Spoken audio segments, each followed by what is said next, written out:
بسم اللہ الرحمن الرحیم الحمد للہ رب العالمین والصلاة والسلام على سید المرسلین وعلى آلہ واصحابہ اجمعین اما بعد فقد قال اللہ تعالی فی کتابہ العزیز المؤمنون والمؤمنات بعضهم اولیاء بعض يأمرون بالمعروف وينهون عن المنكر ويقيمون الصلاة ويؤتون الزكاة ويطيعون الله ورسوله أولئك سيرحمهم الله إن الله عزيز حكيم وعد الله المؤمنين والمؤمنات جنات تجري من تحتها الأنهار خالدين فيها ومساكن طيبة في جنات عدن ورضوان من الله أكبر ذلك هو الفوز العظيم صدق الله العظيم۔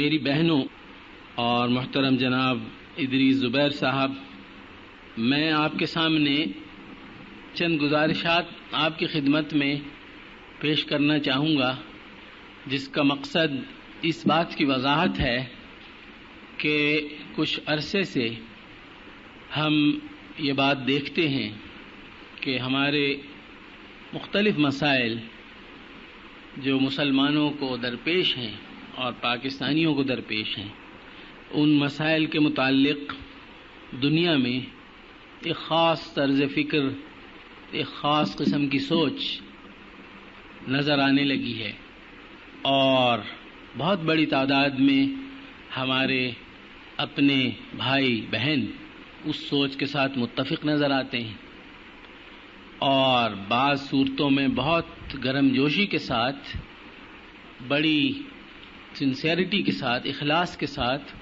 ان مقاصد کے فروغ کے لیے کام کرتے ہوئے نظر آتے ہیں۔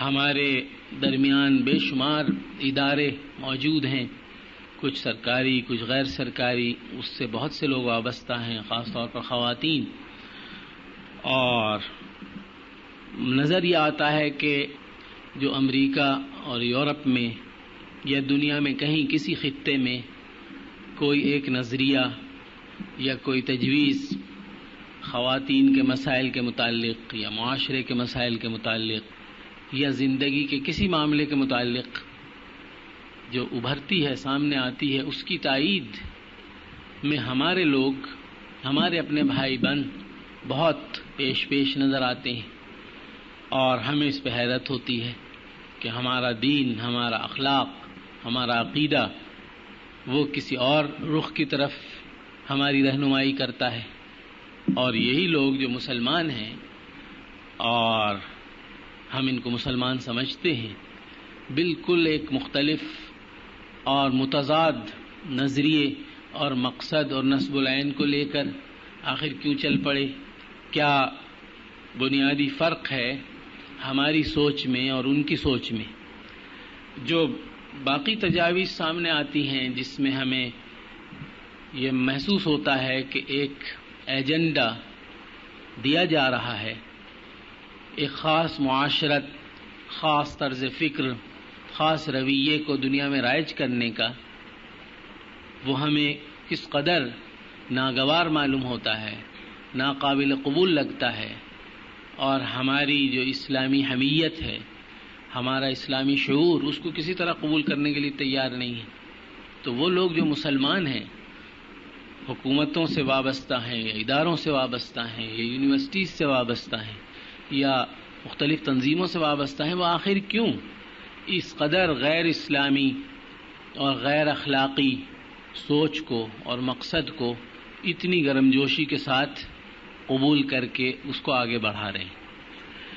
اس بات کو سمجھنے کے لیے میری ناچیز رائے میں اس کی ضرورت ہے کہ ہم بہت بنیادی جو تصورات ہیں مغربی فکر کے، ان کی گہرائی میں جا کر معلوم کرنے کی کوشش کریں کہ وہ کیا ہیں، اور کس طرح ان تصورات سے، ان نظریات سے یہ تجاویز جنم لیتی ہیں۔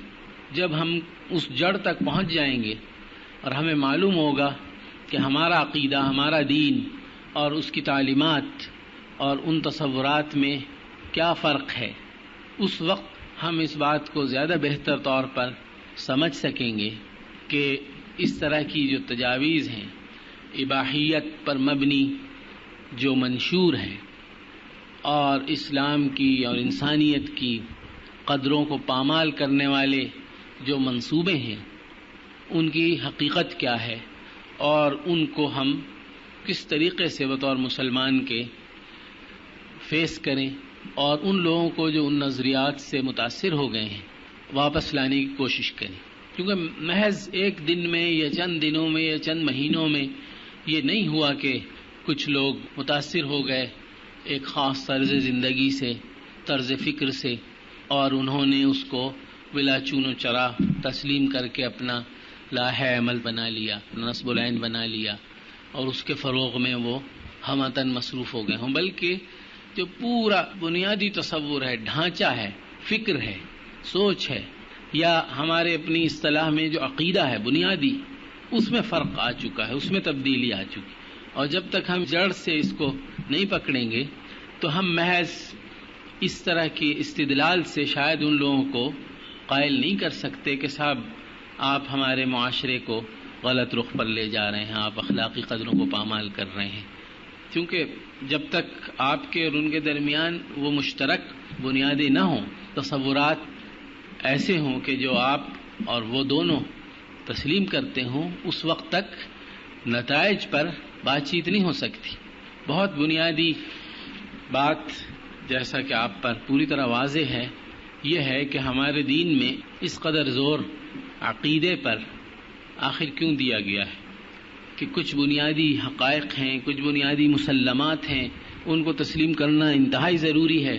اور جب تک ان کو اچھی طرح انسان تسلیم کر کے اپنے دل اور دماغ میں، اپنے احساسات میں، جذبات میں پوری طرح جاگزین نہ کر دے، اس وقت تک جو دین کی باقی تعلیمات ہیں، شریعت ہے، اخلاق ہے، آداب ہیں، اس وقت تک انسان ان کو نہ سمجھ سکتا ہے، نہ ان پر عمل پیرا ہو سکتا ہے، نہ ان کو لاگو کر کے ان کے صحیح نتائج تک پہنچ سکتا ہے.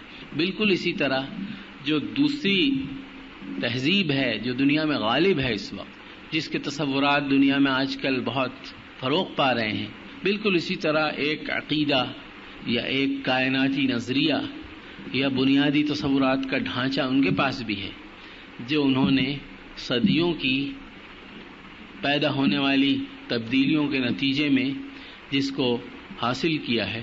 اور جو کچھ آج ہمارے سامنے ہو رہا ہے یہ ان تمام بنیادی تصورات سے مربوط ہے.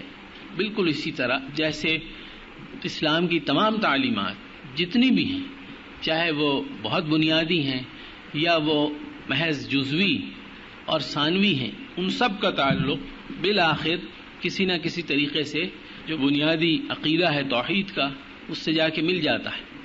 یہ کہنا صحیح ہے کہ اسلام توحید کا دوسرا نام ہے، یہ اسلامی زندگی توحید پر عمل درآمد کا دوسرا نام. بالکل اسی طرح جو تصورات مغرب کے معاشرے نے 400-500 برس میں پیدا کیے ہیں اور جن کو اس کا عقیدہ کہا جا سکتا ہے، انہی تصورات سے یہ تمام نتائج پیدا ہو رہے ہیں.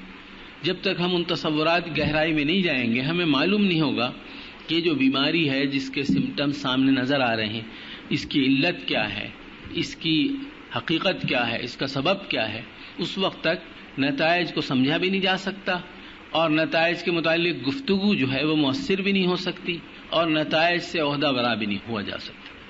تو اب میں آپ کی توجہ اس بات کی طرف مبذول کرانا چاہوں گا کہ جو ویسٹ ہے، اس کی جو تاریخ ہے، اس کا آغاز اس بات سے ہوتا ہے کہ ہمیں نظر آتا ہے کہ ان کے معاشرے میں ایک بہت ہی طاقتور، ایک بہت مستحکم ایک تنظیم ہے جس کا نام کلیسا ہے، چرچ ہے، اور تمام امور زندگی کے تمام معاملات، سیاست، معیشت، معاشرت، اخلاق، تعلیم، آداب، انسانی تعلقات، خاندان، ہر چیز اس چرچ کے ماتحت ہے. یہاں سے آغاز ہوتا ہے. تمام جو مورخین ہیں، تاریخ نویس، جنہوں نے اپنے متعلق اپنی نام نہاد ترقی کے متعلق جو لکھا ہے، وہ سب اپنی تاریخ کا آغاز اس دور سے کرتے ہیں کہ جب ان کے معاشرے میں کلیسا کو، مذہبی پیشواؤں کی تنظیم کو مکمل بالادستی حاصل تھی. اور یہ وہی زمانہ ہے کہ جب مسلمانوں کے ہاں عالم یہ تھا کہ مسلمان تہذیب اور تمدن اور ثقافت اور علوم اور سیاست اور معیشت، معاشرت دنیا میں فروغ پا رہی تھی، اور رسول اللہ صلی اللہ علیہ وسلم کے دنیا سے تشریف لے جانے سے پہلے ہی جو اسلامی تہذیب ہے، اسلامی دعوت ہے اور پیغام ہے، وہ جزیرہ عرب کی حدود سے باہر نکل چکا تھا. آپ کو معلوم ہے کہ رسول اللہ صلی اللہ علیہ وسلم نے اپنی آخری وصیت جس لشکر کے بھیجنے کے متعلق فرمائی تھی، وہ لشکر جزیرہ عرب سے باہر جانے والا تھا، اور اس کے نتیجے میں بے شمار تہذیبوں اور اقوام کے لوگ اور مختلف نسلوں کے لوگ اسلام کے دائرے میں داخل ہو رہے تھے، اور اسلامی علوم ان کے ہاں رائج ہو رہے تھے، ان کی زندگیوں میں تبدیلی آ رہی تھی. اور یہ وہ زمانہ تھا کہ جب اسی توحیدی نظریے کے تحت نہ صرف یہ کہ اسلامی علوم، قرآن، سنت، فقہ، کلام وغیرہ، اخلاق، اس کی ترویج ہو رہی تھی، بلکہ جو دیگر اقوام اور دیگر تہذیبوں کے جو علوم تھے، جیسے یونانی تہذیب، رومن تہذیب، ہندوستانی تہذیب یا ایرانی قدیم تہذیب، اس کے جو علوم تھے، اس کے جو افکار تھے، وہ بھی مسلمانوں میں رفتہ رفتہ رائج ہو رہے تھے. اور مسلمانوں نے ایک بہت بڑا کام یہ انجام دیا کہ یونانی فلسفے کی تمام ضروری بنیادی کتابوں کا عربی میں ترجمہ کیا، اور عربی میں ترجمہ کر کے ان کو اندلس میں جب مسلمانوں کی حکومت رہی 700 برس، وہاں ان کو فروغ ہوا، اور مغرب والوں کا، یورپ والوں کا رابطہ ہوا، اور انہوں نے مسلمانوں کی شاگردی اختیار کی، تو ان کے ذریعے یہ تمام علوم اور افکار یورپ والوں تک پہنچے، جس کے وہ قدرداں اور معترف ہیں. تو مسلمانوں کے ہاں گویا تہذیب فروغ پر تھی، عروج پر تھی، اور علوم اور افکار میں ترقی تھی، اور جو اخلاقی اور روحانی معیارات ہیں معاشرے کے اور فرد کے، وہ پوری طرح مستحکم تھے. چونکہ رسول اللہ صلی اللہ علیہ وسلم کا زمانہ 200-250 برس پہلے ہی گزرا تھا، اس کے نتائج آج بھی ہیں ہماری زندگی میں، تو اس وقت کس قدر ہوں گے. اس وقت تھے تو ایک متحد، مستحکم اور یکجہتی رکھنے والا، ایک توحیدی سوچ رکھنے والا، ایک ویژن رکھنے والا ایک معاشرہ جو روبہ ترقی تھا، اور جس میں وسعت ہو رہی تھی، اور جس کے دائرے میں لوگ داخل ہو رہے تھے، وہ مسلمانوں کے ہاں موجود تھا.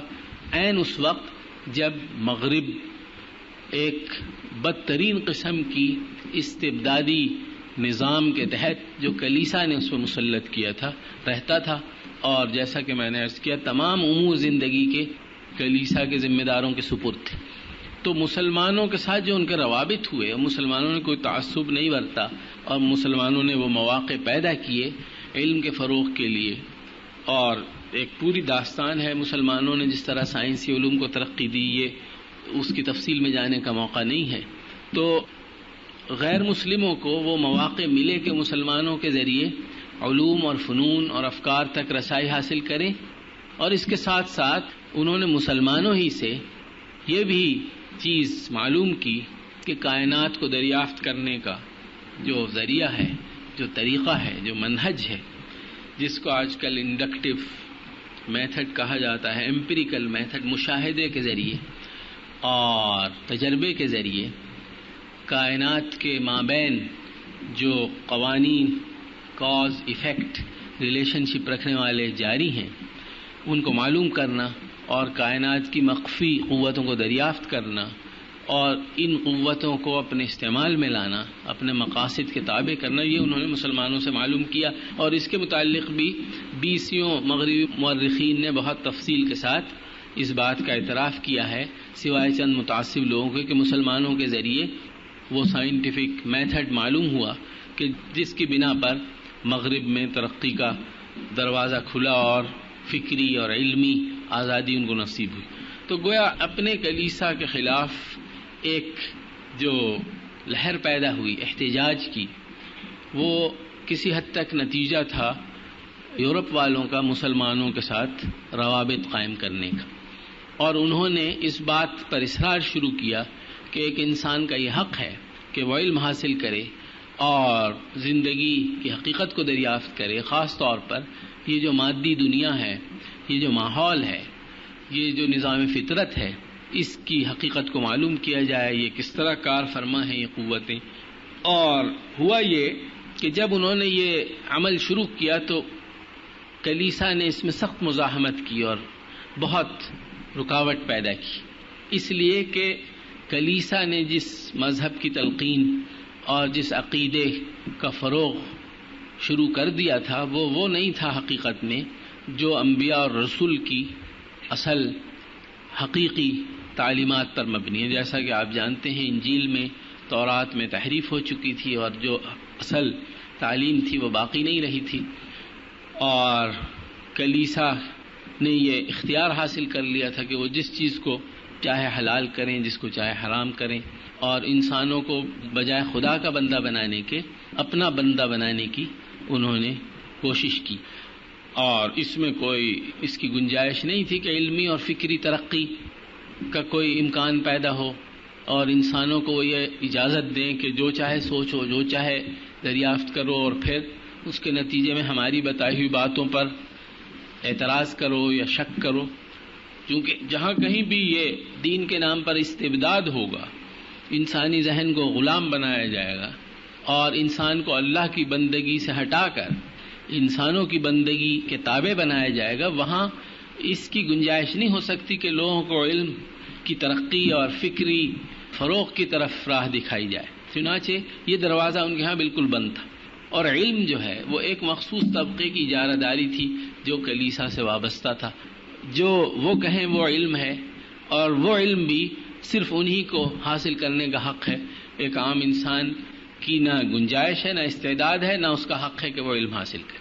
لہذا عرض کرنے کا مقصد یہ ہے کہ اول دن سے آغاز تاریخ کا ایسے ہوا کہ علم اور فکر انہوں نے جب حاصل کرنا چاہا تو اس کی بہت شدید مزاحمت کلیسا والوں نے کی جو دین کے نمائندے تھے ان کی نظر میں.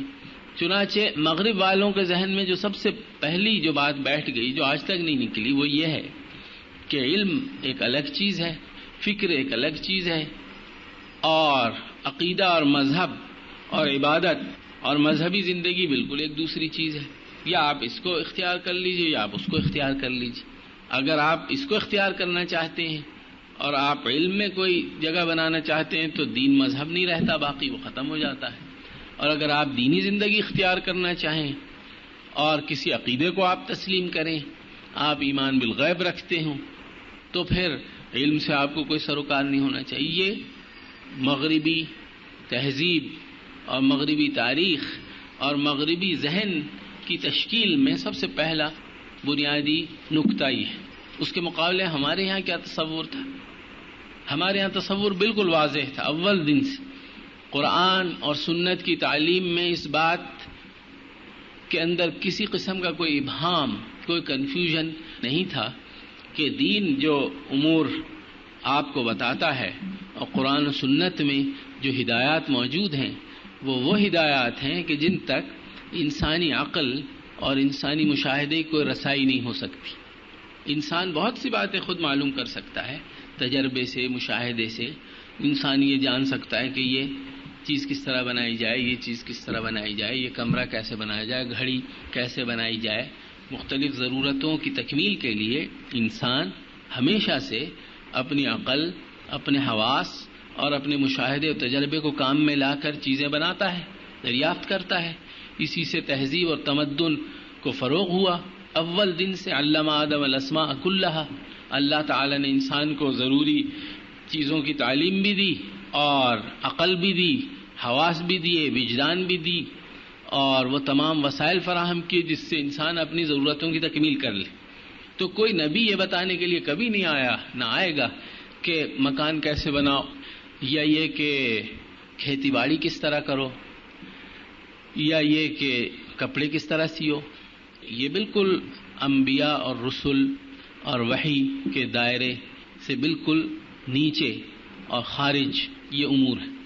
لہذا جو اللہ نے جو دین انسان کے لیے پسند کیا، اس دین میں اس بات پر قدغن یا کوئی حد یا قید نہیں لگائی گئی کہ انسان اپنی مادی ضروریات کی تکمیل کے لیے دریافت کرے اور تجربہ مشاہدے سے معلوم کرتا رہے اور اپنی ضرورتیں پورا کرے. دین جو ہے وہ صرف یہ کہتا ہے کہ جب انسان اپنی سوچ اور اپنی دریافت کے آخری انتہا کو پہنچتا ہے، عقل سے پہلے حواس ہیں 5 اور حواس سے پہلے وجدان ہے، انٹیوشن، ہمیں معلوم ہوتا ہے کہ ہم تھک گئے ہیں، ہمیں بھوک لگی ہے، ہمیں پیاس لگی ہے، ہمیں اپنے بارے میں معلومات حاصل ہوتی ہیں وجدان کے ذریعے. اس سے بھی پہلے بالکل جبلت کے ذریعے کچھ چیزیں معلوم ہو جاتی ہیں. یہ سب اللہ تعالیٰ ہی کے دیے ہوئے ذرائع ہیں، اور ان ذرائع کا ایک مقصد ہے اور ایک ان کا منشا ہے انسان اپنی ضرورتیں پوری کرتا رہے جو اس کی بایولوجیکل سروائیول کے لیے ضروری. دین نے کوئی اس پہ پابندی نہیں لگائی. دین کا کہنا صرف یہ ہے کہ کچھ امور انسانی عقل اور حواس اور مشاہدے کی دسترس سے باہر ہیں، اور وہ بنیادی طور پر وہ ہیں کہ جن کا تعلق انسانی زندگی کے مقصد سے ہے. انسان کیوں پیدا ہوا؟ انسان نے بہت سی چیزوں کا مقصد معلوم کر لیا، یہ آگ ہے، یہ پانی ہے، یہ ہوا ہے، یہ چیزیں ہیں، ان کو دریافت کر کے اس میں تبدیلی لا کر یہ بنایا جا سکتا ہے، یہ بنایا جا سکتا ہے، یا اس کو بہتر ایسے بنایا جا سکتا ہے. انسانی طبیعت میں ہے کہ وہ کیوریس ہے، تجسس رکھتا ہے، وہ نئے نئے سوالات اٹھاتا ہے، جوابات تلاش کرتا رہتا ہے.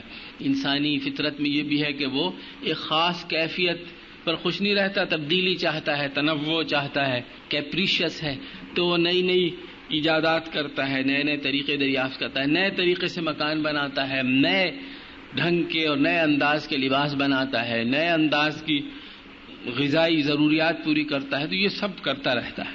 لیکن جو مکمل انسان ہے، پوری اس کی مکمل زندگی ہے پیدائش سے موت تک، اور تمام انسانوں کا یہ کارخانہ ہے، پھر یہ کائنات ہے، اور اس کائنات میں تمام وسائل، تمام خزانے اور تمام سہولتیں انسان کے لیے رکھی گئی ہیں. انسان نے آ کر ان کو استعمال کرنا شروع کیا، اور یہ جیسا کہ آج کل سائنس کہتی ہے کہ یہ انوائرنمنٹ جو ہے فرینڈلی ہے، انسانی ضرورت کی پوری تکمیل اس سے ہوتی ہے، اور یہ ماحول انسانی زندگی کی عین تقاضوں کے مطابق ہے، سب کچھ یہاں موجود ہے. تو اس سب کا آخر مقصد کیا ہے؟ یہ خود اپنی جگہ مقصد ہے یا اس سے بڑھ کر آگے کوئی مقصد ہے؟ اس سے آگے دیکھنا چاہیے. تو وہ آگے انسان کیسے دیکھے؟ وہ سائنس کے ذریعے تو نہیں دیکھ سکتا، کسی لیبارٹری میں نہیں دیکھ سکتا، کسی ذریعے سے معلوم نہیں کر سکتا سوائے اس ذریعے کے جو عقل، حواس، وجدان اور جبلت سے بالاتر ہو. اور اس کو جاننے کے لیے ضروری ہے کہ خود اس کائنات کے بنانے والے کی طرف سے یہ علم انسان کو دیا جائے، کیونکہ اس کے پاس یہ علم ہے، اس نے بنایا ہے، اس نے انسان کو بھیجا ہے اور پیدا کیا ہے، اس کو ڈیزائن کیا ہے. اس کی نفسیات، اس کی خواہشات، اس کی جذبات، اس کے احساسات، اس کی تمام جو جبلت ہے، اس کو خالق نے پیدا کیا ہے. تو خالق جو ہے وہی یہ بتا سکتا ہے کہ انسان کی پوری زندگی کا کیا مقصد ہے. جزئیات تو آپ معلوم کر سکتے ہیں، جیسے مثلا یہ کمرہ ہے، اس میں بہت سی چیزیں آپ بتا سکتے ہیں کہ یہ لگا ہوا ہے، بجلی ہے، پنکھا ہے، گھڑی ہے، مائکرو فون ہے، کرسیاں ہیں، یہ کارپیٹ ہے، یہ ہے، یہ اس کی میجرمنٹ ہے. بہت تفصیل آپ بتا سکتے ہیں. لیکن ایک لیول وہ بھی آئے گا کہ جب یہ بتانا پڑے گا کہ اس سب کا مقصد کیا ہے، اس پورے کا پرپز کیا ہے، یہ بتائیے آپ. تو آپ کو یہ بتانا پڑے گا کہ یہ الہدا کے نام سے ایک ادارہ ہے، اس کا ایک پروگرام ہے، اس کا ایک حصہ ہے. وہ الہدا تو ایک کوئی مادی چیز نہیں ہے کہ اس کو ٹچ کر لیں یہ الہدا ہے، اگرچہ وہ یہاں اس بلڈنگ میں موجود ہے، وہ کسی اور بلڈنگ میں بھی ہو سکتا ہے. وہ تو ایک ایبسٹریکٹ چیز ہے، مجرد چیز ہے، محسوس چیز نہیں ہے، مرئی چیز نہیں ہے، ویزیبل نہیں ہے، ٹچیبل نہیں ہے، ٹینجیبل نہیں ہے، تو ایک مجرد چیز. تو جب بھی عمومی مقاصد کی بات ہوتی ہے تو اس کے لیے مادی جو ہیں تنگیاں اس سے بالاتر ہو کر مجرد کی طرف جانا پڑتا ہے. اب اگر میں آپ سے کہوں کہ آپ پورے اس کمرے کی، اس کلاس روم کی حقیقت مجھ پہ واضح کیجیے، اور بتائیے کہ یہ کیا ہے، تو آپ کہیں گے کہ یہ الہدا کا ایک حصہ ہے. تو الہدا کیا ہے؟ الہدا تو مجھے نظر نہیں آتا، آپ صرف وہ بتائیے جو مجھے نظر آئے. گویا آپ سائنسی حدود میں بات کیجئے، سائنٹیفک آپ کا ہونا چاہیے اپروچ. تو سائنٹیفکلی تو نہیں بیان ہو سکتا، اس لیے کہ الہدا تو کوئی گرفت میں آنے والی چیز نہیں ہے، یا ایک پروگرام ہے، ایک تربیتی کورس ہے. تو وہ کیا ہے، وہ کہاں ہے، مجھے دکھائیے. اس کا بھی وجود ایک عقیدہ ہے، ایک یقین ہے کہ اس کا وجود ہے. جی، اس یقین کے علاوہ تو اس کے کہیں وجود نہیں ہے. کہاں وجود ہے؟ اگر آپ نہ اس پہ یقین کریں تو کبھی بھی نہیں یقین کریں گے. تو اس لیے دین کا کہنا صرف یہ ہے کہ عقل سے، حواس سے، نظر سے ماورا جو امور ہیں، جو اس کی دسترس سے باہر ہیں، اس کی گرفت سے بالاتر ہیں، ان کو جاننے کے لیے، ان کو سمجھنے کے لیے ایمان بالغیب ضروری ہے. اور ایمان بالغیب جس کے پاس نہیں ہوگا وہ قرآن اور سنت کسی چیز سے فائدہ نہیں اٹھا سکتا، جیسا کہ قرآن کی بالکل ابتدائی آیات میں اس بات کا اعلان کر دیا گیا کہ ان کے لیے ہدایت ہے جو ایمان بالغیب رکھتے ہیں. تو ایمان بالغیب بہت بنیادی چیز ہے، یعنی وہ چیزیں جو نظر سے، عقل سے ماورا ہیں، باہر ہیں، ان کو تسلیم کرنا.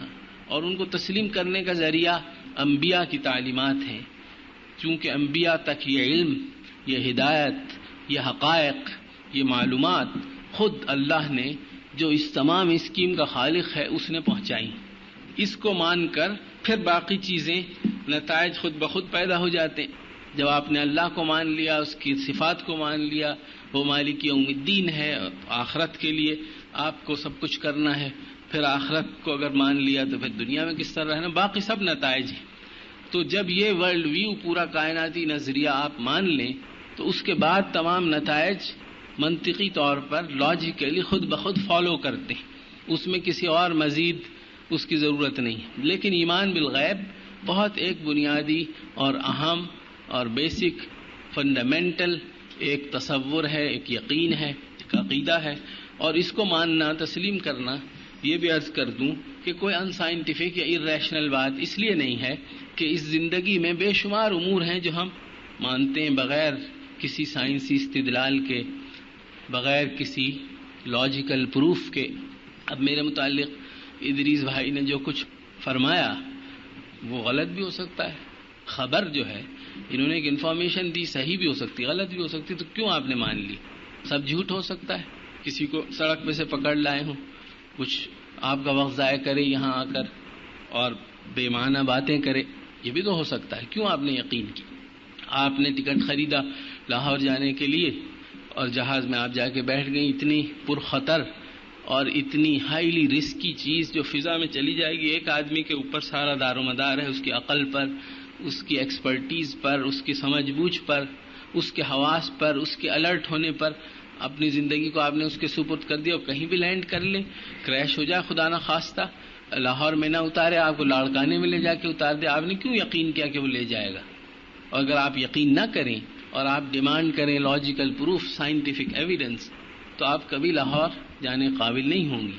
اسی طرح اگر آپ کسی ڈاکٹر کے پاس علاج کے لیے جائیں اور آپ یہ اس سے کہیں کہ نہیں تمہارے بیان پر ہمیں یقین نہیں ہے، جب تک ہمیں پورا ثبوت، جو سائنسی معیار سے پورا ثبوت ہو، ہمیں وہ نہ مل جائے کہ تم جو دوا ہمیں دے رہے ہو وہ دوا ہمارے لیے واقعی مفید ہے اور اس سے ہماری صحت بحال ہو جائے گی، کیا ثبوت وہ دے سکتا ہے آپ کو؟ بتائیے. اگر وہ یہاں تو ڈاکٹر کے پاس اتنا وقت بھی نہیں ہوتا، لیکن اگر اتنا وقت ہو تو وہ آپ کو اپنی ڈگری دکھا دے گا.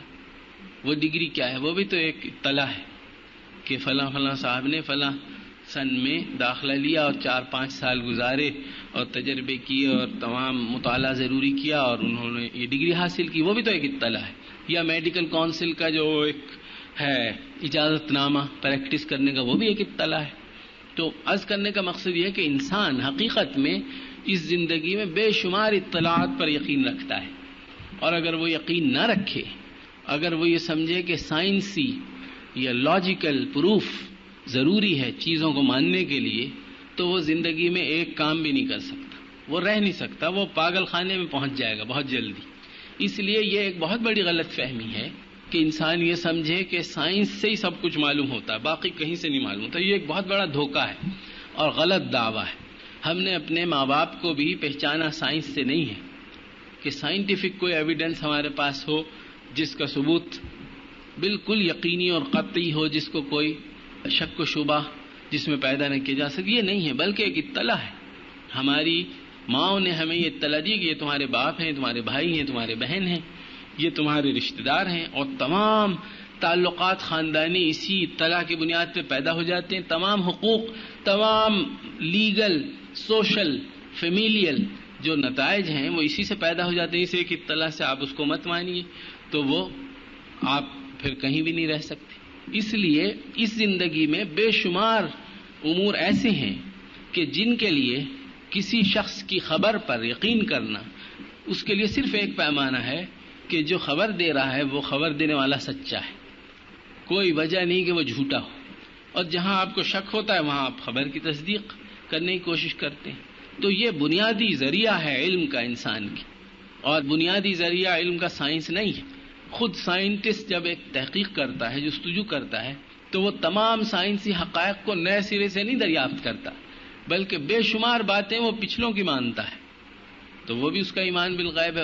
اسے تو نہیں معلوم کہ یہ پانی جو ہے یہ اس طرح آکسیجن ہائیڈروجن کی کمبینیشن سے بنتا ہے، وہ اس کو بھی ایگزامن کرے اور ہر چیز کو دوبارہ کرے. اگر وہ سائنٹیفک اپروچ اختیار کرنا چاہتا ہے وہ ایسا نہیں کرتا، بلکہ جو تمام پچھلوں کے نتائج ہیں اس کو مان کر، اس پہ یقین کر کے، اس لیے کہ کوئی وجہ نہیں کہ وہ غلط ہوں، وہ آگے بڑھتا ہے، کوئی نئی بات دریافت کر لیتا ہے. لیکن عام زندگی میں جب تک انسان خبر کو، انفارمیشن کو، اطلاع کو، بشرطے کہ اس کا ذریعہ قابل تصدیق ہو، قابل اعتماد ہو، سچا ہو، قبول کر لیتا ہے. بالکل اسی طرح ہم مسلمان اپنی زندگی کے جو بنیادی امور ہیں، جو بنیادی حقائق ہیں، بنیادی مقاصد ہیں، اس کو تسلیم کرنے کے لیے ہم نے تاریخ کے سب سے سچے انسان کی اطلاع اور گواہی کو تسلیم کیا. اور تسلیم کرنے کے بعد ہماری زندگی کو ایک رخ، ایک مقصد، ایک معنویت مل گئی. یہ تو ہمارا ویو ہوا. اب دوسرا ویو کیا ہے جس سے تمام مسائل پیدا ہوئے؟ میں یہ عرض کر رہا تھا کہ جب کلیسا کے خلاف تحریک شروع ہوئی، کسی نے کہیں کی بات کی، چاہے اس کا دین مذہب سے تعلق ہے یا نہیں ہے، اس کے خلاف کلیسا نے بڑا سخت رد عمل ظاہر کی. اور آپ میں سے جو لوگ واقف ہیں وہ اس کی مثالیں یقیناً ان کے ذہن میں آئیں گی. تو سائنٹسٹ جو ویسٹ میں ہوئے، انہوں نے بڑی قربانیاں دیں، بڑی سختیاں برداشت کی، جس کے نتیجے میں ویسٹ میں، یورپ میں سائنس کا فروغ اور اس کا عروج ممکن ہوا. لہذا اول دن سے سب سے بنیادی بات جو ان کے ذہن میں بیٹھی ہے وہ یہ ہے کہ سائنس الگ ایک راستہ ہے، دین میں ایک الگ راستہ ہے. یا آپ اس کو اختیار کیجئے یا اس کو اختیار کیجئے، دونوں میں کوئی نقطہ اتصال نہیں ہوتا. ہمارے ہاں بالکل اس سے مختلف. ہمارے ہاں یہ ہے کہ سائنس سے آپ جو مرضی دریافت کر لیجئے، اس سے دین کی کوئی حقیقت کمزور نہیں پڑے گی. دین کے حقائق، کلیات، تعلیمات، مقاصد، ہدایات، اصول اپنی جگہ اٹل ہیں، اور وہ سائنس کے دائرے سے باہر کی چیزیں، ان کو ماننا اور جاننا ضروری ہے، اس لیے کہ ان کو ماننے اور جاننے پر پوری زندگی کے مقصد کا دار و مدار ہے. اور اگر آپ نہیں مانیں گے تو آپ کو اختیار ہے، لیکن پھر زندگی بے مقصد اور بے معنی اور بے سمت ہو جائے گی. اس کے مقابلے میں ان کے ہاں بنیادی نظریہ یہ کار فرما ہوا کہ دین الگ ہے، سائنس الگ ہے. چنانچہ کلیسا کے خلاف ایک تحریک شروع ہو گئی، اور رفتہ رفتہ یورپ کا معاشرہ، یورپ کا انسان کلیسا کی دسترس سے آزاد اپنے کو کرتا گیا. اور جب سائنسی معلومات کا فروغ ہوا اور اس کے نتیجے میں ایجادات ہوئیں، پہیہ ایجاد ہوا، یہ ایجاد ہوا، اور لوگوں کو سہولتیں حاصل ہونے لگیں، لوگوں کی مادی ضروریات پوری ہونے لگیں، تو سائنسی جو کمیونٹی ہے اس نے طاقت حاصل کر لی، اور رفتہ رفتہ مرکزی حیثیت اس کو حاصل ہوتی گئی معاشرے میں. اور اسی تناسب سے جو کلیسا ہے وہ کمزور پڑتا گیا. پوری مغربی تاریخ اس بات کی کہانی ہے کہ کلیسا کس طرح رفتہ رفتہ کمزور ہوا، یہاں تک کہ وہ پھر رینیسانس اور ریفارمیشن بہت سے مراحل آئے، اور بالآخر یہ ہوا کہ ہمیں سب تفریق کر دینی چاہیے. جو شخص دین، مذہب، عبادت، عقیدے میں، روحانیات میں دلچسپی رکھتا ہے، اس کو چاہیے کہ وہ اتوار کے روز چلا جایا کرے اور کسی چرچ کا ممبر بن جائے. باقی زندگی کے تمام امور جملہ، چاہے ان کا تعلق سیاست سے ہے، معیشت سے ہے، معاشرت سے ہے، کہیں سے ہے، علم سے ہے، تعلیم سے ہے، وہ کلیسا کے دائرے سے باہر. جب یہ ہوا تو اسی موقع پر جس شخص نے بھی مغرب میں کھڑے ہو کر کوئی بات کہی جس کے نتیجے میں وہ کلیسا کو، مذہب کو، عقیدے کو مسترد کر سکے، انہوں نے اس کو فوراً قبول کیا. چنانچہ اسی خاص وقت پر ڈارون نے اپنی تھیوری پیش کر دی ایوولوشن کی، ارتقاء، کہ یہ سب کائنات اور تمام زندگی ضروری نہیں کہ آپ یہ مانیں کہ اللہ نے بنائی ہے، اس کا مقصد ہے، اس کے سامنے جواب دہی، یہ سب کچھ نہیں ہے. یہ تو ایک مختلف عناصر کا آپس میں اختلاط اور ایک کیمیکل ایکشن ری ایکشن کے نتیجے میں مختلف مراحل سے گزر کر بندر، اورنگ اوتان اور یہ جو ہومو سیپینز ہے، انسان پیدا ہو گیا ہے. لہذا انسان کو اس پریشانی کی ضرورت نہیں کہ اسے کسی نے پیدا کیا ہے، کوئی ذات ہے، کوئی اتھارٹی ہے، کوئی طاقت ہے، کوئی اسکیم ہے، کوئی پرپز ہے، اس کی ضرورت نہیں ہے. انسان تو اس ارتقاء کے نتیجے کی پیداوار ہے. لہذا اس پوری زندگی میں بھی یہی اصول کار فرما ہونا چاہیے کہ جو طاقتور ہے اس کا حق ہے کہ وہ جیے، اس کا حق ہے کہ وہ اپنے مفادات حاصل کر لے، اس لیے کہ انسان کی تخلیق بھی ایسی ہی. جس طرح پہلے لاجک یہ تھی اور اب بھی ہے ہمارے ہاں کہ انسان خود کو پیدا نہیں کرتا، انسان خود دنیا میں نہیں آتا، خود دنیا سے نہیں جاتا، انسان کا خالق اللہ تعالیٰ ہے. سب سے بڑی حقیقت یہ ہے، باقی تمام تعلیمات اس کا نتیجہ ہے. لہذا انسان کا رب اللہ ہے، اس کا الہ اللہ ہے، اس کا معبود اللہ ہے، اس کی طرف رجوع اس کو کرنا ہے. اس کی زندگی جو ہے وہ اللہ کی مرضی کے تابع ہونی چاہیے، مرضی انبیاء کے ذریعے معلوم ہوگی اور اس کے نتیجے میں اس کو بہتر زندگی نصیب ہوگی. تمام اس کے نتائج. اگر آپ نے وہ سب سے بڑا پتھر ہٹا دیا اور آپ نے کہا کہ یہ خود بخود اس کائنات کے اندر ایک ایسی صلاحیت ہے کہ خود بخود ایک رد عمل کا سلسلہ چلتا رہتا ہے، کیڑے مکوڑے اور یہ سب ہوتے ہوتے انسان موجودہ شکل میں جو بہت چالاک، کلیور، انٹیلیجنٹ ایک مخلوق ہے، موجودہ حالت کو پہنچ گئی ہے. لہذا اس زندگی میں بھی یہی اصول پھر کار فرما ہونا چاہیے کہ جس کے پاس طاقت ہے، جس کے پاس صلاحیت ہے، اسی لیے تو کہا جاتا ہے کہ زندگی کمپٹیشن ہے، مقابلہ ہے، مقابلے میں آئیے اور لڑیے اور لے لیجیے اپنا. اور اس وقت آپ کائنات میں نظر ڈالیے تو کیا اصول ہے بتائیے؟ کوئی حق یا عدل یا انصاف، کوئی اصول دنیا میں ہے کہیں کسی سطح پر، ویسٹ میں خاص طور پر، سوائے اس اصول کے کہ جس کے پاس طاقت ہے، طاقت میں علم بھی ہے، طاقت میں سائنس بھی ہے، طاقت میں سیاست بھی ہے، اکانومی بھی ہے، طاقت میں میڈیا بھی ہے، ہر چیز طاقت میں شامل ہے. پاور کی ڈیفینیشن میں تمام چیزیں شامل. تو جس کے پاس یہ اس کا حق ہے کہ اس کا کلمہ بلند ہو اور وہ اپنا پسندیدہ جو نظریہ ہے اس کو فروغ دے دے، اسی کو رائج کر دے، لوگ مان لیں. اس لیے کہ یہ زندگی تو اسی طرح پیدا ہوئی. پھر ایک صاحب ڈارون کے بعد آئے فرائڈ، انہوں نے کہا اس پریشانی کی ضرورت نہیں کہ انسان کو اپنی حیوانی، جبلی اور مادی خواہشات سے بلند ہونا چاہیے تاکہ انسان اخلاقی ترقی کرے، روحانی ترقی کرے. یہ سب فضول بات ہے. انسان تو محض اپنی لوئسٹ جو ڈیزائر ہے اس کا ایک اسیر ہے، اس سے بڑھ کر اس کی کوئی حقیقت نہیں. جو کچھ وہ کرتا ہے وہ اسی فرسٹریشن کے نتیجے میں کرتا ہے جو اس کو حاصل ہوتی ہے ان خواہشات کی تکمیل نہ ہونے سے. یہ انہوں نے انسانی نفس کا نظریہ بیان فرمایا، اس کو بھی فوراً قبول کر لیا گیا، اس لیے کہ وہ مرحلہ تھا کہ جب ایسے تمام تصورات کی قبولیت حاصل ہو رہی تھی جس کے نتیجے میں دین سے چھٹکارا مل جائے، عقیدے سے، کلیسا سے اور یہ تمام امور. رفتہ رفتہ رفتہ جس چیز پر فوکس ہوا وہ یہ کہ انسان آزاد ہے اور انسان کا کوئی خالق نہیں ہے. انسان دین کے بغیر بالکل مکمل ہے. انسانی زندگی کا مقصد کیا ہے؟ پھر یہ سوال پیدا ہوا. تو پہلے تو یہ کہا گیا کہ عقل سے وہ مقصد معلوم کیا جا سکتا ہے، لیکن عقل کے متعلق بہت شکوک شبہات پیدا ہوئے. عقل تو کوئی متعین چیز نہیں ہے، ہر ایک کی عقل اپنی ہے. عقل تو خود ڈیفائن نہیں ہو سکتی. عقل کیا ہے؟ ایک بھوکے آدمی کی عقل کچھ اور کہتی ہے، ایک بہت متمول آدمی کی عقل کچھ اور کہتی ہے، جس کے پاس حکومت ہے اس کی عقل کچھ اور ہے، جس کے پاس کچھ نہیں ہے اس کی عقل کچھ اور کہتی ہے. تو عقل ایسا آبجیکٹو پیمانہ نہیں ہے جو سب کے لیے قابل قبول ہو، جس پر سب متفق ہو جائیں. لہذا عقل کو بھی انہوں نے مسترد کیا اور رفتہ رفتہ انہوں نے صرف تجربے مشاہدے کو پیمانہ تسلیم کیا، جس کو سائنٹزم کہا جاتا ہے کہ سائنٹیفک کرائیٹیریا جو ہے وہ ہونا چاہیے تمام حقائق معلوم کرنے کا.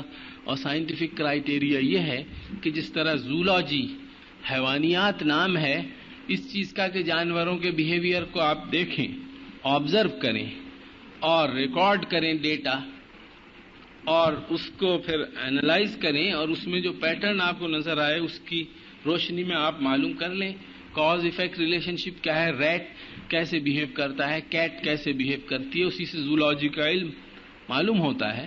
بالکل اسی طرح انسان کا بھی بیہیویئر آپ اسٹڈی کیجئے. اس میں آپ کو اس بحث میں پڑھنے کی ضرورت نہیں ہے کہ انسان کے بیہیویئر میں کیا بات اچھی ہے کیا بری ہے، اس لیے کہ اچھائی برائی کا پیمانہ کون دے سکتا ہے. اللہ کو تو انہوں نے خارج کر دیا اپنی اسکیم سے. اچھائی برائی کا پیمانہ کچھ نہیں ہے. آپ صرف یہ دیکھیے ہوتا کیا ہے حقیقت میں، جو آپ کو نظر آئے وہی حقیقت ہے. اور جب یہ سوال پیدا ہوتا ہے کہ انسانی زندگی کا مقصد کیا ہے، تو اس کے لیے ایک فلسفہ گھڑا گیا ہے جس کا نام ہے ایگزسٹینشلزم، وجودیت، جس کے سب سے بڑے علامہ گزرے ہیں فرانس میں ژان پال سارتر.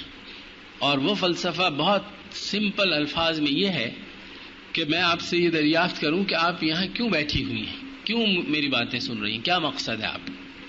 تو آپ اس کے جواب میں یہ کہیں کہ ہم اس لیے بیٹھے ہیں کہ ہم بیٹھے ہیں.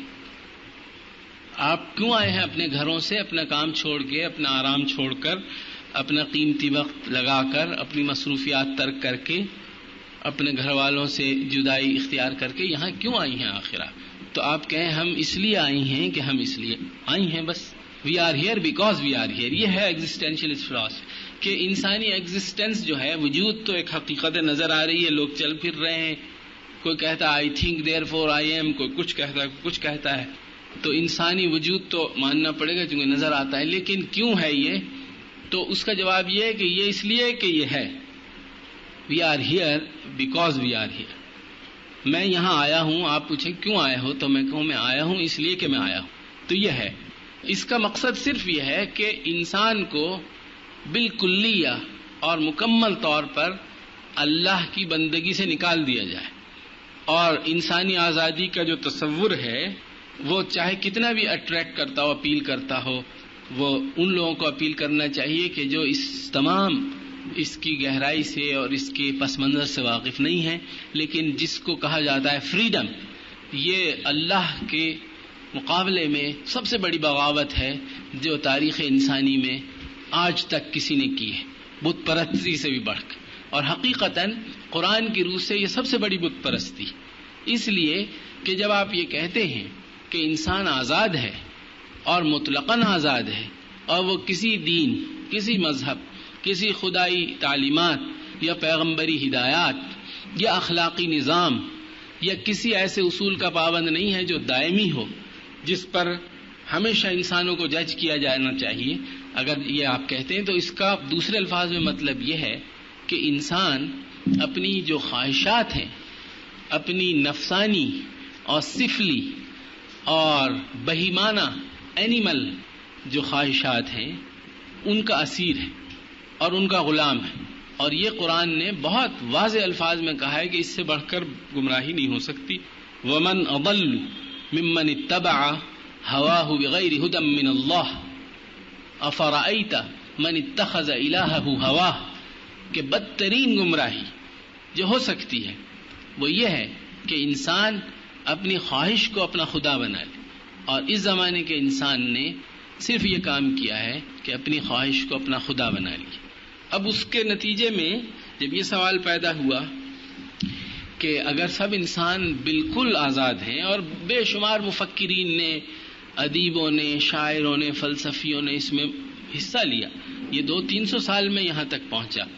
لاکس اور ہابس اور روسو اور پولیٹیکل اور اکنامک اور سوشل جو تھنکرز ہیں، انہوں نے اپنی اس تھیوری کو، اس نظریے کو فروغ دینے میں، اس کو واضح کرنے میں، اس کی مختلف شکلوں کو بیان کرنے میں اپنا اپنا حصہ لیا. تو سوال یہ پیدا ہوا کہ پھر انسان اگر اس طرح سب آزاد ہیں اور فری ہیں اور اپنی خواہشات کی تکمیل میں بالکل ان کے اوپر کوئی قدغن نہیں ہے، پھر تو معاشرے میں ٹکراؤ ہوگا، معاشرے میں کیوس ہوگا اور تعارض ہوگا، تناقض ہوگا، جھگڑے ہوں گے، لڑائی ہوگی. اس کو کیسے ریزالو کیا جائے؟ اس کو ریزالو کرنے کا طریقہ ہے سوشل کانٹریکٹ. اس لیے کہ سوشل کانٹریکٹ ہمیشہ ان لوگوں کے درمیان ہوتا ہے کہ جو فری ہیں، جو چاہیں تو ایک کام کو کریں، چاہیں تو مت کریں. میرے پاس اس چیز کی ملکیت ہے، آپ سے سیل کا کانٹریکٹ کرنے کا مطلب یہ کہ میں چاہوں آپ کو بیچوں، چاہوں نہ بیچوں، یہی ہے نا. اور آپ بھی آزاد ہیں، چاہیں خریدیں چاہیں مت خریدیں. اگر ہم ایگری کر جائیں تو یہ سیل ہو سکتی ہے. ٹھیک ہے. اسی طرح ہم زندگی کے مالک ہیں اور ہمارے اوپر کسی قسم کو قدغن نہیں ہے، مگر چونکہ اگر تمام انسان اس زندگی میں بالکل فری رہیں تو ظاہر ہے جس طرح ٹریفک کا اصول ہے کہ ہر ایک کو گاڑی رکھنے کا حق ہے، چلانے کا بھی حق ہے، سڑک سب کی ہے، لیکن اگر سب بیک وقت ہر رخ پہ چلنے لگیں اور کسی اسپیڈ لیمٹ کے بغیر تو سب کا ہی نقصان ہے نا. تو اس لیے کچھ اصول ضوابط وضع کر لیے گئے تاکہ سب اپنا حق اس طرح حاصل کریں کہ سب کی بہتری اس میں ہو. بالکل اسی طرح چونکہ زندگی میں سب آزاد ہیں، لیکن اگر ہر ایک اپنا انٹرسٹ، اپنا مفاد، اپنی خواہش کی تکمیل بے حساب حد شروع کر دے تو ظاہر ہے کہ پھر کسی کو بھی یہ موقع نہیں ملے گا کہ وہ اپنی ضرورت پورا کر سکے، اپنی خواہش کو پورا کر سکے. اس لیے ایک سوشل کانٹریکٹ کا نظریہ وجود میں آیا جس کا مقصد یہ ہے کہ انسان اپنی آزادانہ رائے سے اور مرضی سے اپنی کچھ آزادی جو حقیقتاً ان کی اپنی ہے وہ تھوڑا سا اس کا ایک پورشن دے دیں تاکہ اس آزادی کے ذریعے ان کے تمام امور کو مینیج کیا جائے، آرگنائز کیا جائے، اسٹریم لائن کیا جائے اور وہ چیزیں کی جائیں جس کی انہیں خواہش ہے. چنانچہ یہ پورا جو جمہوریت کا نظریہ ہے یہ اس سے مربوط ہے. اور پارلیمنٹ اسی لیے ساورن ہے. پارلیمنٹ از ساورن، اقتدار اعلیٰ پارلیمنٹ کے پاس ہے، اور پارلیمنٹ کو یہ بھی حق ہے کہ وہ یہ بھی قانون بنا دے کہ انسان جو ہیں بغیر شادی کے بھی رہ سکتے ہیں، ہم جنسی بھی جائز ہے. اور ابھی امریکن سپریم کورٹ نے یہ فیصلہ دیا ہے 3 کیسز میں کہ اگر اولاد اس کی خواہش رکھے کہ وہ اپنے ماں باپ کو ڈائیورس کر دے تو اس کو اجازت ہے. اب کہیں آپ نے ماں باپ کو ڈائیورس کرنے کا سنا ہے؟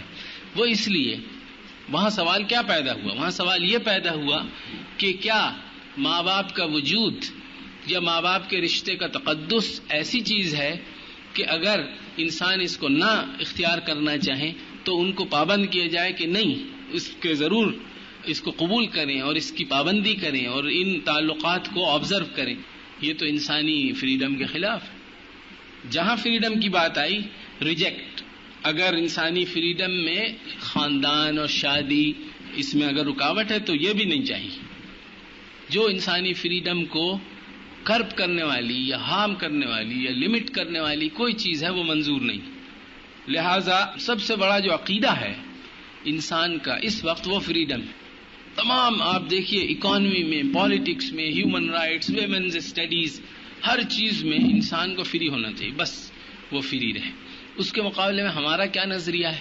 ہمارا نظریہ یہ ہے کہ یہ زندگی تو ہماری نہیں ہے، ہم نے خود اس کو پیدا نہیں کیا، یہ ایک ٹرسٹ ہے، امانت ہے، خلافت ہے.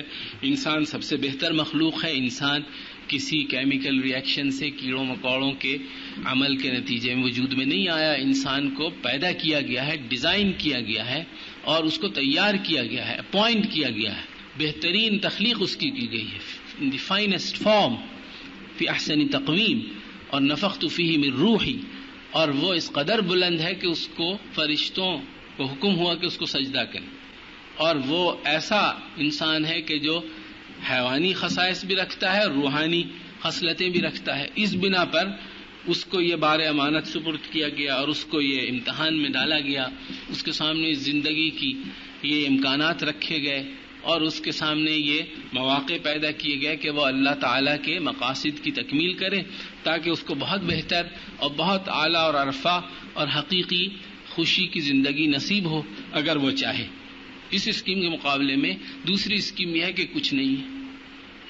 کیوں اور کیا اس سے آپ بحث نہ کیجیے. آپ تو ہیں، اب آپ آ گئے ہیں، میں آپ کو سب کو لے کے پسٹل لے آؤں اور یہاں لے جا کے جیسے ہی ہائی جیک کرتے ہیں لے جاؤں ایک جہاز میں بٹھا کے کہیں دور جزیرے میں اور وہاں بہترین جگہ آپ کو رکھ دوں، ایک محل ہو اور اس میں تمام آرام اور راحت کا سامان ہو، اور کچن بھی ہو، اور سب کھانے پینے کی چیزیں ہوں، اور تفریح کا بھی سامان ہو، مطالعے کا بھی ہو، کمپیوٹر بھی ہو، جس چیز کی ضرورت پڑ سکتی ہے وہ ہو، اور آپ پوچھیں بھائی کیوں لائے ہو، تو یہ آپ نہ پوچھیے، بس اب آپ آ گئے ہیں یہاں رہیے جتنے دن بھی رہنا ہے۔ تو اس طرح کا نظریہ جو ہے وہ ویسٹ کے پاس ہے، جو بالکل ہوکس اور بالکل فیک اور بالکل بے بنیاد ہے، اور اس نظریے سے تمام چھوٹے چھوٹے نتائج پیدا ہو رہے ہیں۔ لہذا اس نظریے کے متعلق بہت ہی سنجیدگی کے ساتھ اور بہت گہرائی کے ساتھ ہمیں بطور مسلمان کے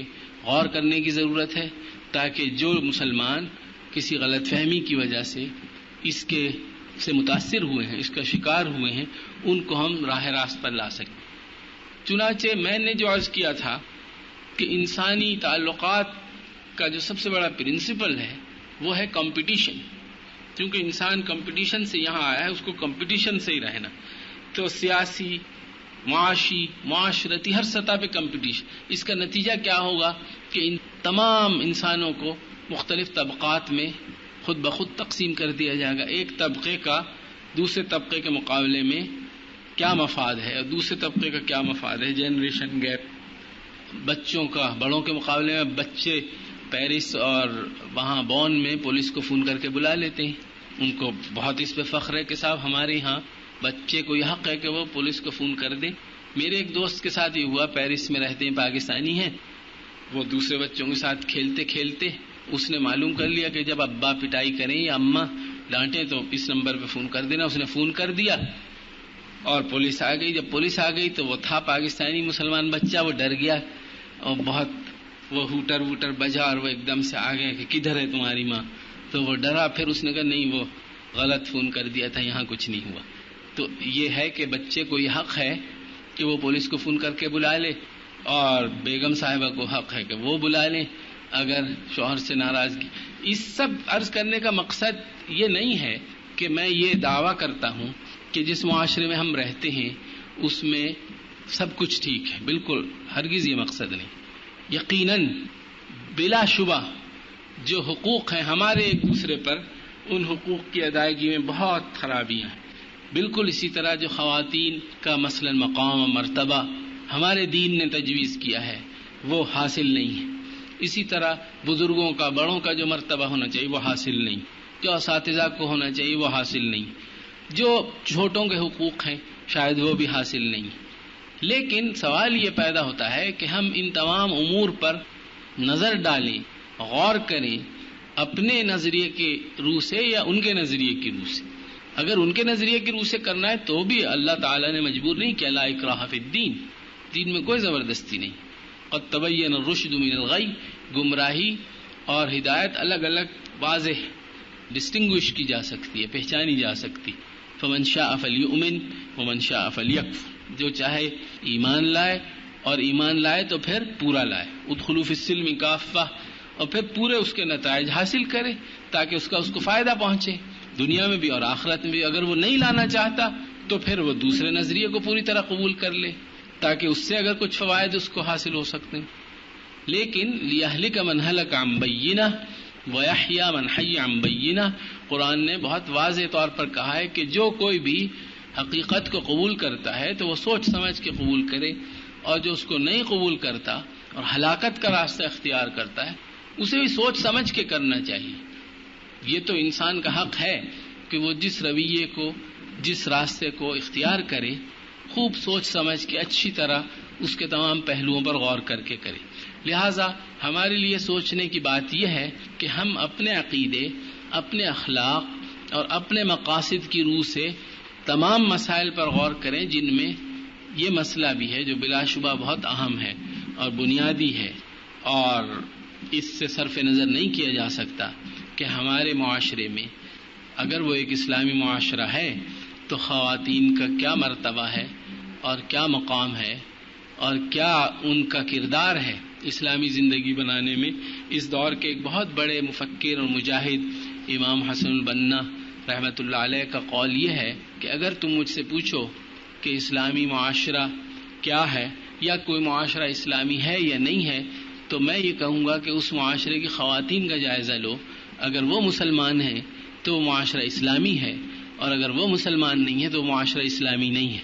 حضور نے جو معاشرہ قائم فرمایا تھا وہ اس لیے اسلامی تھا کہ اس کی خواتین اسلامی تھیں، اور انہوں نے اپنا پورا فعال اور بھرپور کردار ادا کیا ہر سطح پر، ہر شعبے میں، اور وہ کردار بہت بنیادی تھا، اس میں کوئی شک نہیں ہونا چاہیے.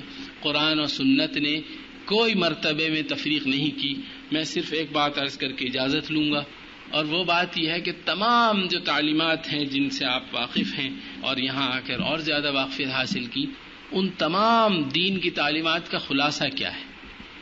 خلاصہ یہ ہے کہ جو کچھ انسان اس دنیا میں کرتا ہے، جس حیثیت میں کرتا ہے، جس سطح پر کرتا ہے، اس کا بالآخر نتیجہ اس کو آخرت میں ملے گا. ٹھیک ہے، اور اصل جو ججمنٹ ہے، فیصلہ ہے، وہ آخرت ہی میں ہوگا، کون سچا ہے کون جھوٹا ہے. دنیا میں بہت سے لوگ غلط دعویٰ بھی کرتے ہیں. تو حضور نے جو تعلیم ہمیں دی اس کا خلاصہ یہ ہے کہ اس تمام دنیا کی کوششوں کا الٹیمیٹ جو نتیجہ ہے وہ آخرت میں نکلے گا. اور آخرت میں اللہ میاں نے کوئی الگ کمپارٹمنٹ عورتوں کا نہیں رکھا کہ یہ جو ہے نا یہ بی کیٹیگری کا جنت ہے، یہاں خواتین جائیں گی، اور یہ اے کیٹیگری کا ہے، یہاں مرد جائیں گے. یہ کہیں نہیں کہا. یہ ہے جی کہیں اشارتاً کنایتاً یہ کہا ہو کہ نہیں، نماز اگر گل محمد صاحب پڑھیں گے تو اس کا تو جنت میں یہ کمرہ ملے گا، اگر زینب بیوی پڑھے گی تو وہ یہاں جائے گی. یہ سب خرافات ہمارے یہاں نہیں ہے. لہٰذا بنیادی بات یہ ہے کہ دین میں جو اصل محور اور منشا اور مقصد اور آخری نتیجہ ہے اعمال کا، وہ ہے آخرت کی دائمی ابدی زندگی. اور اس میں جو اصل اللہ تعالی کا جو انعام ہے وہ ہے اللہ تعالیٰ کی رضا. ورضوان من اللہ اکبر، میں نے بھی آپ کے سامنے تلاوت کی. اور اس میں کوئی تفریق بالکل کسی طرح کی مرد اور عورت کے درمیان نہیں ہے. بالکل وہی جنت اور وہی نعمت انسانوں کے لیے اللہ تعالیٰ نے رکھی ہے، چاہے وہ مرد ہیں. اور تو اس کی وضاحت بھی ہوئی ہے، من ذکر و انثی، جو بھی نیک عمل کرے گا اس کی جزا اس کے لیے ہے، چاہے وہ ذرے برابر بھی. اب اگر تفصیلات میں کہیں کوئی ایک اسکیم میں کسی کو کوئی ذمہ داری دی ہے، کسی کو کوئی ذمہ داری دی ہے، اس سے کوئی ڈسکریمنیشن کا ہم نتیجہ نہیں نکال سکتے. اس لیے کہ ہم اس پورے معاشرت کو، تمام تعلیمات کو اپنے پرسپیکٹو سے جب دیکھتے ہیں تو اس میں کوئی فرق نہیں. اگر ہم ان کے پرسپیکٹو سے دیکھیں تو سب غلط ہے، پھر تو یہ نماز روزہ بھی غلط ہے، بہت کچھ غلط ہے، پھر آپ سب چھوڑ دیجئے، پھر یہ سب تھوڑا سا رکھنے کی کیا ضرورت. وآخر دعوانا الحمدللہ. جزاکم اللہ خیرا. ماشاء اللہ ڈاکٹر صاحب نے انتہائی پرمغز اور فلسفیانہ انداز سے یعنی گفتگو فرمائی. اللہ تعالیٰ آپ کو جزائے خیر دے. تو آپ کے ذہنوں میں اگر کوئی اس سلسلے میں کوئی سوال ہوں تو آپ بسم اللہ کیجئے، وقت بھی تھوڑا ہے. ہم یہ دیکھتے ہیں کہ ہمارے معاشرے میں ایک طبقہ ایسا پیدا ہو چکا ہے جو مذہب کی آزادی مانگ رہا ہے. آپ نے کیا تجاویز دیں گے کہ ہم اس کو محدود کریں اپنے معاشرے میں پیدا کرنا؟ ہم ہر معاملے میں اپنے جو ذرائع ہیں ان کی طرف رجوع کریں. انسان کو آزادی بھی دی ہے، بالکل دی ہے، لیکن بے محدود اور بے قیود آزادی نہیں ہے. اور اس آزادی کا ایک مصرف ہے، ایک مقصد ہے. ہمارے یہاں ہر چیز کو جج کرنے کا ایک پیمانہ ہے کہ زندگی کے جو مقاصد ہیں بنیادی، ان کے تابع ہے وہ آزادی یا نہیں. تو ہر چیز کی طرف قرآن اور سنت اور جو ہمارے اپنے پیمانے ہیں ان کی طرف رجوع کرنے کے لیے ہمیں یہ چاہیے کہ ہم پہلے یہ بھی دریافت کریں کہ جو ایک دوسرے رخ پر فضا بنی ہوئی ہے اس کی آخر کیا حقیقت ہے، کیا بنیاد. جو کچھ آج کل یہ ایجنڈا ہے کائرو کانفرنس کا، بیجنگ کانفرنس کا، یہ نتائج ہیں. اس کے پیچھے پوری ایک 300 سال کی کوشش کھڑی ہوئی ہے عمارت. سوشیولوجی اور سائیکالوجی اور اینتھروپولوجی اور پتہ نہیں کیا کیا انسان نے سوچا ہے، لکھا ہے، پڑھایا ہے، ذہنوں کو آمادہ کیا ہے، اور اس کے بعد اب یہاں تک پہنچے. تو ہمیں بھی بہت کچھ محنت اور کوشش، تربیت اور تزکیے کے بغیر اس مقصد کو حاصل نہیں کیا جا سکتا. اور ہمیں آزادی کے متعلق یہی بتانا چاہیے کہ ہمیں وہ آزادی چاہیے اور اس مقصد کے لیے چاہیے جو اللہ نے ہمارے لیے تجویز کیا ہے. اس میں تو کوئی شک نہیں کہ ہمارے معاشرے میں عورت استحصال کا شکار ہے، اور ان خواتین نے جو یہ نعرہ لگایا ہے کہ ایسی خواتین کو آزادی دینا چاہتی ہیں، اس کے پیچھے ایک سوچ بھی کار فرما ہو سکتی ہے اور کچھ غلط فہمیاں بھی ہو سکتی ہیں. تو پھر جو پازیٹیو سوچ رکھنے والے ہیں، جو اسلامی پرسپیکٹو میں کام کرنے والے ہیں، ان کی پرائرٹی اس سلسلے میں کیا ہونی چاہیے؟ کہ پرائرٹی نمبر 1 یہ کہ جو اسلامی نقطہ نظر صحیح ہے اس کی وضاحت ہونی چاہیے، اور ساتھ ہی جو دوسرا نقطہ نظر ہے اس کی کمزوری بھی واضح کر دینی چاہیے. کہ بتانا چاہیے کہ جو آزادی مانگی جا رہی ہے اگر وہ اسی تصور کے تحت ہے، اسی اسکیم اور ایجنڈے کے تحت ہے جو مغرب والوں نے اختیار کیا ہے، تو اس کے نتائج ان کے ہاں یہ نکلے ہیں اور ہمارے ہاں بھی پھر یہ نکلنے والے ہیں. اور ساتھ ساتھ اس کے مقابلے میں جو آلٹرنیٹو ہے، متبادل ہمارا نظریہ قرآن پر مبنی، سنت پر مبنی اور ہمارے علماء سلف کے آراء پر مبنی، اس کو بھی پوری طرح فورسفلی بیان کرنا چاہیے. لیکن بیان کرنے میں اکثر یہ غلطی ہوتی ہے کہ اپروچ یہ بن جاتی ہے شعوری یا لاشعوری طور پر کہ اچھا آپ آزادی مانگتی ہیں تو آزادی ہمارے ہاں سب سے زیادہ ہے، آپ کو جمہوریت چاہیے، اسلام سب سے زیادہ جمہوری ہے. سائنس تو اسلام ہی کے پاس ہے. یہ جو ہے نا دوسرے ہمارا ایجنڈا نہیں بنا سکتے کہ وہ کچھ طے کریں. ان کے یہاں اسپورٹس شروع ہو گیا، جی حضور نے بھی اس میں حصہ لیا تھا. آپ اس لیے کہیے کہ آپ کو حضور مطلوب ہیں، آپ کو اسلام مطلوب ہے، آپ کو اسلام کے مقاصد مطلوب ہیں، آپ کو وہ معاشرہ چاہیے، آپ کو آخرت چاہیے، آپ کو اللہ کی رضا چاہیے. اس کی طرف لوگوں کو لا کر اس کے بعد پھر بتائیں ہم کہ اس کی تفصیلات کیا ہیں ہمارے ایجنڈے کی. جو ہوتا یہ ہے کہ اگر ایجنڈا وہ بنائیں یا اسکیم وہ بنائیں اور پھر ہم اس میں لوگوں کو راغب کریں کہ جی جو وہاں ہے وہ یہاں بھی ہے، اس کا بڑا نقصان ہوتا ہے، خاص طور پر جب اسلام کی تبلیغ اس نہج پر ہو. اب آپ غور کیجئے کہ اگر کوئی مغربی معاشرے کا مرد یا عورت اس معاشرے سے بیزار ہے اور کسی متبادل راہ کی تلاش میں ہے، اب آپ اس سے ملیں اور تبلیغ کریں کہ نہیں یہ ڈیولپمنٹ، یہ اکنامک پیٹرن اور یہ ڈیموکریسی اور یہ فریڈم تو سب ہمارے یہاں بھی ہے.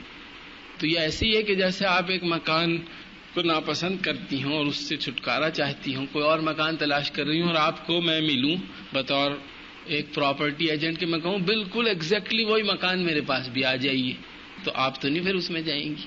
مطلب یہ کہ آلٹرنیٹو ہونا چاہیے آپ کے پاس، اور اس کے لیے اعتماد ضروری ہے، اس کے لیے یقین ضروری ہے اور ایمان ضروری ہے. اور انشاءاللہ جب یہ ہوگا تو اس کے زور پر، اس کے نتیجے میں جب ہماری تبلیغ اور تلقین تعلیم کا اثر بھی ہوگا اور نظر آئے گا کہ جو ہمارے پاس ہے بہت سے پہلوؤں سے ممکن ہے اس سے ملتا جلتا ہو، لیکن اس کا جو بنیادی ڈھانچہ ہے، اس کی بنیادی اپروچ ہے، اس کے مقاصد ہیں، وہ بالکل الگ ہے. اور یہ ہو نہیں سکتا کہ وہ اپیل نہ کرے، اس لیے کہ اللہ تعالیٰ نے انسان کی فطرت میں ایمان رکھا ہے.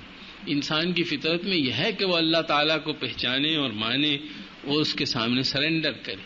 تو ہم وہ چیز بتانے والے ہیں کہ جو انسانی فطرت کو ابھارنے والی ہے، اور وہ چیز بتانے والے ہیں جو انسانی فطرت کو کل کرنے والی، تباہ کرنے والی.